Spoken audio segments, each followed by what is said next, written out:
Sa ibang balita, mga natatanging mamamahayag ng bansa pinarangalan ng Metrobank. Kung sino-sino alamin natin mula sa aming kasama si Jervis Manahan.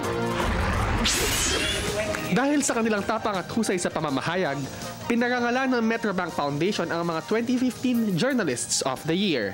Ngayong taon, awardee sina Howie Severino ng GMA Network, Dolly Ann Carvajal ng Philippine Daily Inquirer at Marites Vitug ng Rappler. Ginawa ang awarding ceremony sa Metrobank Plaza Auditorium kagabi. Panauhing pandangal si Chief Justice Maria Lourdes Sereno. Sa kanyang keynote address, iginiit niya ang halaga ng kredibilidad sa pamamahayag at tulong ng demokrasya. The truth-telling and consequently what Marites Vitug had been mentioning as the nation building that is happening now highlights the trust being given to journalists by whistleblowers who run to media for cover, political figures to bring forth their agenda, and even individuals who simply want to be heard on issues affecting themselves or their communities.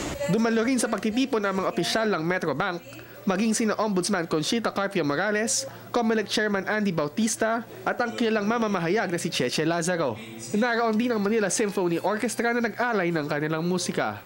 Ang Journalist of the Year Award ng Metrobank Foundation ay iginagawad sa mga natatanging mamamahayag tuwing 2 taon. Para sa Telebisyon ng Bayan, Jervis Manahan.